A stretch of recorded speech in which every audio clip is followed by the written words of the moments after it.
ശിവസേനയും SFIയും ഒരേ തൂവൽ പക്ഷികളോ എന്നാണ് സൂപ്പർ പ്രൈം ടൈം അടുത്തതായി ചർച്ച ചെയ്യുന്നത്.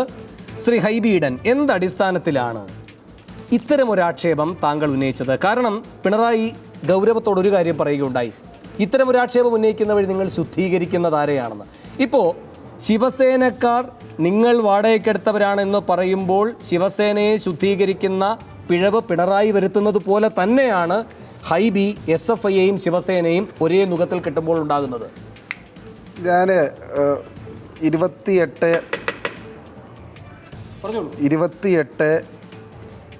കഴിഞ്ഞ മാസം 28-ാം തീയതി 10 ദിവസങ്ങൾക്ക് മുമ്പ് ബഹുമാനപ്പെട്ട മുഖ്യമന്ത്രി നമ്മുടെ സഭയിൽ നടത്തിയ പ്രസംഗത്തിൻ്റെ കോപ്പിയാണ്. ഇതേ വിഷയം തന്നെ വളരെ ശക്തമായി അദ്ദേഹം എതിർത്തിട്ടുണ്ട്. കേരളത്തിൽ ഇത് ആവർത്തിക്കുന്ന സാഹചര്യം ഉണ്ടാകുന്നത് എന്താണ്? ഇന്ന് 9-ാം തീയതി, മാർച്ച് 9-ാം തീയതി ഒരു മാസം തികയാണ്. അഷ്മിത, സൂര്യഗായത്രി, ജിജേഷ് 3 പേരെ കേരളത്തിലെ യൂണിവേഴ്സിറ്റി കോളേജിൽ സെക്രട്ടേറിയറ്റിൻ്റെ മൂക്കിന് താഴെ പിണറായി വിജയൻ ഇരിക്കുന്ന ഓഫീസിൻ്റെ തൊട്ടടുത്ത് അവിടെ അവരെ ആക്രമിക്കപ്പെട്ടിട്ട് പെൺകുട്ടികളെ അടക്കം അടിച്ചൊതുക്കിയതിന് ശേഷം ഒരു SFIക്കാരനെ പോലും അറസ്റ്റ് ചെയ്തിട്ടില്ല. അവരെല്ലാം കൃത്യമായി ക്ലാസ്സുകളിൽ പോകുന്നുണ്ട്, സ്വൈര്യവിഹാരം നടത്തുകയാണ്. അപ്പോൾ ഈ ഫാഷിസത്തിനെതിരെയുള്ള പോരാട്ടം നടത്തുമ്പോൾ ശിവസേനയ്ക്കും RSSനുമെതിരെ വലിയ പ്രസംഗം പല സംസ്ഥാനങ്ങളിലും പോയി കേരളത്തിൻ്റെ മുഖ്യമന്ത്രി നടത്തുമ്പോൾ നമ്മൾ മനസ്സിലാക്കേണ്ട ഒരു യാഥാർത്ഥ്യം, അവിടെ ഒരു പക്ഷത്ത് നിൽക്കുന്ന SFIയോട് കാണിക്കുന്ന മമത ഒരു മാസമായി ഒരു പ്രതിയെ പോലും പിടിക്കാൻ സാധിച്ചിട്ടില്ലേ? അപ്പോൾ ആ നിലപാടാണ് കേരളത്തിൽ ഇത്തരം പ്രവണതകൾ തുടർന്നു കൊണ്ടുപോകാൻ.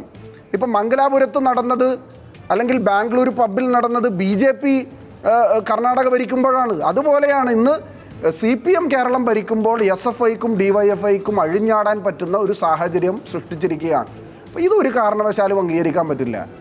അതാണ് ഇതിൻ്റെ അടിസ്ഥാനപരമായ പ്രശ്നം. അതിനെ നേരിടാനാണ് ഗവൺമെന്റ് തയ്യാറാവേണ്ടത്. അല്ല, ഇത് BJP കോൺഗ്രസ് നേതാക്കൾ തമ്മിൽ ഇക്കാര്യത്തിൽ യോജിപ്പാണ്. കാര്യങ്ങൾ പറയുമ്പോൾ ഞങ്ങൾ തമ്മിൽ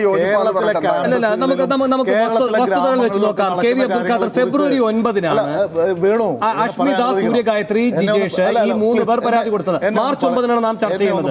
എന്ത് മുന്നേറ്റമുണ്ടായി? കേരളത്തിൽ നടന്നുകൊണ്ടിരിക്കുന്ന കാര്യങ്ങളെ കുറിച്ച് ഹൈബി ഈഡനും BJPയുടെ എൻ്റെ നേതാവ് സുഹൃത്ത് ശ്രീ പത്മകുമാറും ഇക്കാര്യത്തിൽ അവർക്ക് SFIയെയും CPIയെയും എതിർക്കുന്നതിൽ ഒരേ നിലപാടുണ്ടാവാം.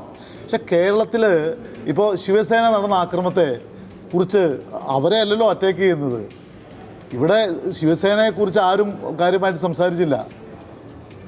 പിണറായി വിജയനെ അറ്റാക്ക് ചെയ്യാനാണ് യഥാർത്ഥത്തിൽ ഈ ചർച്ചയിൽ വേണുവിന് ഉൾപ്പെടെ താല്പര്യം. ഇവിടെ ഞാനൊന്ന് പറഞ്ഞോട്ടെ, നമ്മുടെ നാട്ടിൽ ആളുകളെ മതത്തിൻ്റെ പേരിൽ, ജാതിയുടെ പേരിൽ, പിന്നെ മറ്റ് വംശീയതയുടെ പേരിൽ ഒക്കെ സംഘടിപ്പിക്കുന്ന നിഗൂഢമായ ശ്രമങ്ങൾ നടത്തുന്ന ആളുകൾക്കെതിരായിട്ട് ഏറ്റവും ഫലപ്രദമായിട്ട് റെസിസ്റ്റ് ചെയ്യുന്നത് നിങ്ങൾ അറ്റാക്ക് ചെയ്യാണ്. നിങ്ങൾ ചില സംഭവങ്ങളുടെ പേരിൽ മാത്രം അറ്റാക്ക് ചെയ്യാണ്. അതാണോ ശരി?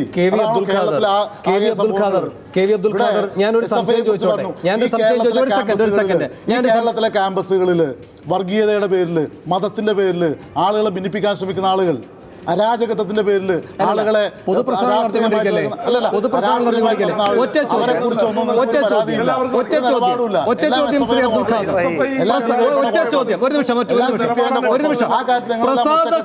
പ്രസാദക്കൂട്ട് മുടങ്ങാതിരിക്കാൻ നിങ്ങൾ കാട്ടിയ ശുഷ്കാന്തി, കൊടിഞ്ഞിയിൽ നൗഷാദ് എന്നയാളെ മതം മാറ്റത്തിന്റെ പേരിൽ വെട്ടിക്കൊലപ്പെടുത്തിയപ്പോൾ എന്തുകൊണ്ട് കാട്ടിയില്ല? ഒരു സംഭവം ഉണ്ടായാൽ ഒരു നിമിഷം, ശ്രീ KV അബ്ദുൽ ഖാദർ, അത്രയും വലിയ കുഴപ്പങ്ങൾ ഉമ്മൻചാണ്ടിയുടെ കാലത്ത് കേരളം കണ്ടിട്ടില്ല.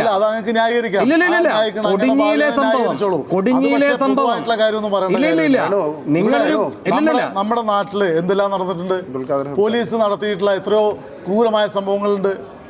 DYSP ഒരാള് വെട്ടി നുറുക്കി പല കഷ്ണങ്ങളാക്കി. അതുപോലെയാണോ ഇത്? അല്ല, ഞാൻ പോലീസ് നടത്തിയിട്ടുള്ള കാര്യങ്ങളെ സംബന്ധിച്ച് പറയുമ്പോൾ ആ സംഭവങ്ങളിലെ പ്രശ്നങ്ങൾക്കെതിരെ ഞങ്ങൾ RSSകാരുമായി സഖ്യമുണ്ടാക്കുന്നു പറയുന്നത്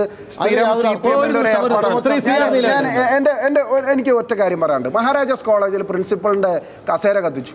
വിക്ടോറിയ കോളേജിൽ പ്രിൻസിപ്പളിന് ശവമഞ്ചം തയ്യാറാക്കി. യൂണിവേഴ്സിറ്റി കോളേജിൽ ഈ ഇതുപോലെ രണ്ട് തന്നെ പ്രിൻസിപ്പൽമാരും ദളിത് ദളിത് വിഭാഗത്തിൽപ്പെടുന്ന ആളാണ്. വളരെ പ്രത്യേകമായി പറയേണ്ട ഒരു കാര്യമാണ്. ഈ 3 കേസിൽ എന്ത് നടപടിയെടുത്തു? SFIക്കാർക്കെതിരെ ഞങ്ങൾ പറയുന്നില്ല. ഇതിലെ ആക്ഷൻ എന്താണ്? ആക്ഷൻ തെറ്റായിട്ടുള്ള കാര്യം ചെയ്താൽ അവർക്ക് നടപടി ഉണ്ടാകും. ഇല്ല, ഈ പൊതുപ്രസ്താവനകളൊന്നും വേണ്ട.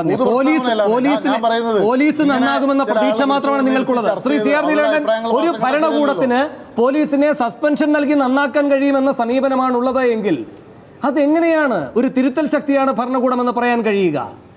ആ ഭരണകൂടം ഒരു സദാചാര സംവിധാനമല്ല. പോലീസ് സേനയെ സദാചാരം പഠിപ്പിക്കാനുള്ള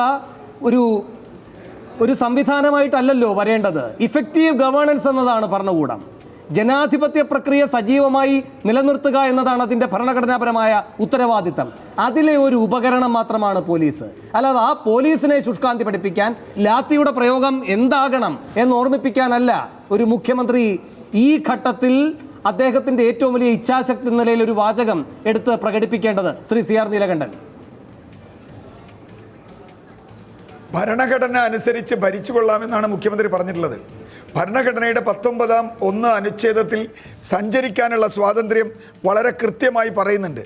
അങ്ങനെ സഞ്ചരിക്കാനുള്ള സ്വാതന്ത്ര്യം തടസ്സപ്പെടുമ്പോൾ അത് സംരക്ഷിക്കാൻ, സ്വന്തം ജീവൻ സംരക്ഷിക്കാൻ പെൺകുട്ടികൾക്ക്, സ്ത്രീകൾക്ക്, ഒരു യുവാവിനും യുവതിക്കും അല്ലെങ്കിൽ യുവാക്കൾക്കും യുവതിക്കും പൊതു ഇടങ്ങളിൽ പോകാൻ, പൊതുവഴിയിൽ സഞ്ചരിക്കാനുള്ള അവകാശം സംരക്ഷിക്കാൻ മുഖ്യമന്ത്രിക്ക് കഴിയുന്നില്ല. പോലീസിന് കഴിയുന്നില്ല എങ്കിൽ അത് ഭരണഘടനാ ലംഘനമാണ്. ഇവിടെ വെറുതെ സദാചാരത്തിൻ്റെ വിഷയമല്ലത്. സദാചാരമൊക്കെ നമ്മളിതിൻ്റെ പുറത്ത് ആരോപിക്കുന്നതാണ്. സദാചാരം ചർച്ച ചെയ്യാൻ പോയി എവിടെ അവസാനിക്കുക? ഓരോരുത്തർക്കും ഓരോ സദാചാരം ഉണ്ടാവും. പക്ഷേ ഇവിടെ സദാചാരം നോക്കലല്ല മുഖ്യമന്ത്രിയുടെ ജോലി. മുഖ്യമന്ത്രിയുടെ ജോലി ഭരണഘടന പാലിക്കല. 19 വകുപ്പ് അനുസരിച്ച് സ്വതന്ത്രമായി സഞ്ചരിക്കാനുള്ള അവകാശം. ഇപ്പം സ്ത്രീകളുടെ കാര്യം നോക്കൂ. ഹൈബീഡൻ പറഞ്ഞല്ലോ, കൊച്ചി പോലൊരു നഗരത്തിൽ പകുതി വരുന്ന ജനസംഖ്യയ്ക്ക് ദിവസത്തിൻ്റെ പകുതി ഭാഗം അന്യമാണ്. വൈകുന്നേരം ഒരു പെൺകുട്ടിക്ക് പുറത്തിറങ്ങാൻ പറ്റില്ല, വരാൻ പറ്റില്ല. എന്തേ പെൺകുട്ടികൾക്ക്, സ്ത്രീകൾക്ക് പുറത്തിറങ്ങാൻ കഴിയാതെ വരുന്നത്? അതെന്താ ഉറപ്പ് നൽകാൻ കഴിയാത്തത്? അതിപ്പോൾ പിണറായി വിജയൻ മുഖ്യമന്ത്രിയുടെ പ്രശ്നം മാത്രമല്ല, ഏത് മുഖ്യമന്ത്രിയും ഭരണഘടനാപരമായ ലംഘനമാണ് നടത്തുന്നത്. ആ നിയമമാണ് മുഖ്യമന്ത്രിക്ക് പ്രധാനം, സദാചാരമല്ല. ശ്രീ സി ആർ നീലകണ്ഠൻ, ഇവിടെ നമുക്ക് നമ്മുടെ പൊതുസമൂഹത്തിലെ ജനാധിപത്യ ഇടങ്ങൾ പരിമിതപ്പെടുന്നു എന്ന് പറയുന്നത് ഒരു മറൈൻ ഡ്രൈവ് പ്രശ്നം മാത്രമല്ല, നമ്മുടെ സഞ്ചാര സ്വാതന്ത്ര്യത്തിൻ്റെ പ്രശ്നം മാത്രമല്ല, ആർട്ടിക്കിൾ 19 മാത്രം പ്രശ്നമല്ല. അടിസ്ഥാനപരമായ ഒരു അവകാശമുണ്ടല്ലോ, ജീവിക്കാനുള്ള അവകാശം. അത് നിഷേധിക്കപ്പെട്ടു. ഈ കൊടിഞ്ഞിയിൽ നൗഷാദ് എന്ന് പറയുന്നയാൾ ഹിന്ദുവായിരുന്നയാൾ സ്വേച്ഛയാ മതം മാറി. അതിൻ്റെ പേരിൽ വേട്ടയാടി കൊന്നു. അത് കൊടിഞ്ഞിയിൽ നൗഷാദ് ആയാലും വാളയാറിൽ ഇന്നിപ്പോൾ 3ാമത്തെ പെൺകുട്ടി ആയാലും ജിഷ്ണു ആയാലും ജീവിക്കാനുള്ള അവകാശം പലതരത്തിൽ നഷ്ടപ്പെടുന്നു.